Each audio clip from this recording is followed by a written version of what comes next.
I'm Jenna Love from the Somebody You Love podcast, and this is a misconception about the adult industry. And it's a really weird one. And I kind of don't I was like, I don't know if I want to cover this one because it's so bizarre, but it does come up again and again. So I was like, okay, let's do it. Let's talk about it. So, first of all, it's just a really odd assumption. It's a really weird connection to draw. Like, my husband works in a warehouse. Does that mean he's addicted to pallets? Obviously not.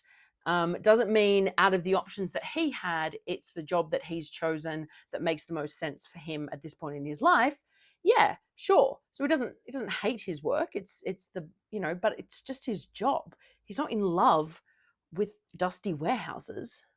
I think this misconception, it doesn't just affect SWs, but also people who are sex educators and pleasure educators and sex therapists and any of those kind of adjacent fields. And it's this idea that because we talk about this stuff and because we're open about this stuff and we're very comfortable with it, that somehow means that we're just obsessed with it and it's all we ever think about and it's like this massive part of our lives. And I guess, I mean, it is a big part of my life because it's my work and part of my activism as well. But I wouldn't say that I'm all that passionate about sex.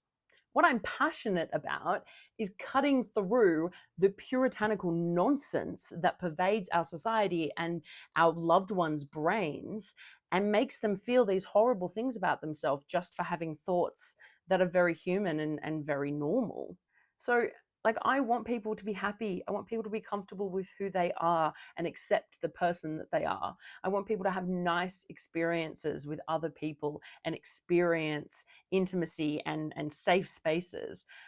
But as for sex itself, I mean, it's nice.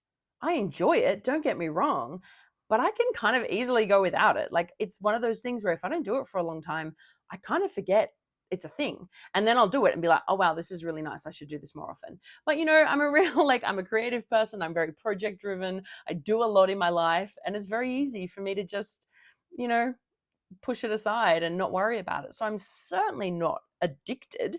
It's certainly not something that I feel this big longing and need for. It's just that I wish people could be more comfortable with it. That's all. All of that being said, I have come across people in the industry who would probably describe themselves as hypersexual or just, very sexual people. And great. I don't know why this, would be a criticism. They found a job that really suits them. So that's a win.